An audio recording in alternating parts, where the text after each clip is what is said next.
মৃত শিক্ষক অভিজিৎদের বাড়িতে গেলেন কংগ্রেস বিধায়ক সুদীপ রায় বর্মন। গত 8ই আগস্ট রাত 8:30 উদয়পুরের স্বনামধন্য শিক্ষক অভিজিৎ দেকে মারধর করে বেশ কয়েকজন দুষ্কৃতী। পরবর্তী সময়ে নাকি অভিজিতের স্ত্রীকেও ডেকে নিয়ে মারধর করা হয়।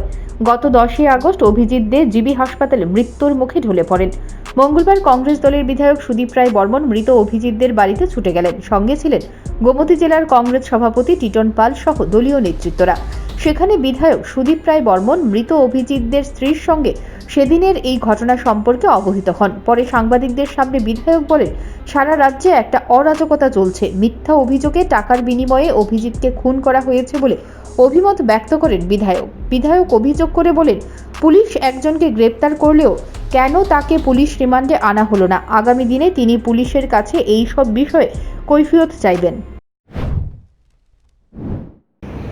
Police hand in glass, police তাদের সঙ্গে যোগসাযোগ রয়েছে। পুলিশ হয়তো ওই 30 লক্ষ টাকার থেকে একটা ভালো মোটা অঙ্ক টাকা হয়তো পাওয়ার জন্য একটা প্রিপ্ল্যান মার্ডার হতে পারে। সেটা ওটা তো প্রিপ্ল্যান মার্ডার, কোনো সন্দেহ নেই যে এরা বিচার চাইছে, আমরা সবাই বিচার চাইছি। যা গেছে তো ওকে তো ফিরে আনা যাবে না। ক্লাস 9-এ পড়া একটা ছেলে, তার একটা উপযুক্ত একটা স্ত্রী, বড় ভাই রয়েছে, তাদের পরিবার রয়েছে। এই অভিজ্ঞতা ফিরে পাবে না। এখন আমরা সবাই তাকিয়ে থাকবো পরিবার যেন বিচারটা, সামান্য বিচারটুকু পায়, এটা দিয়ে আমরা তাকিয়ে থাকবো। পুলিশকে আমি বলবো, এভাবে কিন্তু দিন যাবে না। প্রত্যেকটি ঘটনার কিন্তু আমাদের হিসেব দিতে হবে আগামী টুডে অর টুমরো। এরকমভাবে কিন্তু দিন যাবে না। সবকিছুর শেষ রয়েছে, সবগুলো কিন্তু মনে গেঁথে রয়েছে আমাদের। টুডে অর টুমরো আপনাদের কিন্তু কৈফিয়ত তলব করা হবে। প্রত্যেকটি ইনসিডেন্ট সারা রাজ্য জুড়ে যা ঘটছে হিসাব হবে আপনাদের সাথে। পরবর্তী সময়ে কংগ্রেস দলের গোমতী জেলা সভাপতি টিটন পালের নেতৃত্বে দলীয় নেতৃত্ব কর্মীরা রাধাকিশোরপুর থানায় বিক্ষোভ প্রদর্শন করে। দাবি করা হয়, অভিযুক্ত আসামিদের গ্রেপ্তার করতে হবে, নয়তো আগামী দিনেও থানা ঘেরাও কর্মসূচি বহাল রাখবে কংগ্রেস দল। শহরে একটা সুনামধন্য শিক্ষককে সেখানে খুন করা হয়েছে। সে খুনের আসামি যারা খুন করেছেন পরিকল্পিতভাবে অভিজিৎ দেকে শিক্ষক, ওনার পরিবারের তরফ থেকে সেখানে মামলা নথিভুক্ত করা হয়েছে। আমরা আজকে খবর পেলাম যে আরতিপুর থানার পুলিশ একজন আসামিকে গ্রেপ্তার করেছে। এটা খুনের মামলা, আসামি গ্রেপ্তার করেছে, পুলিশ সেখানে রিমান্ড চাইবে।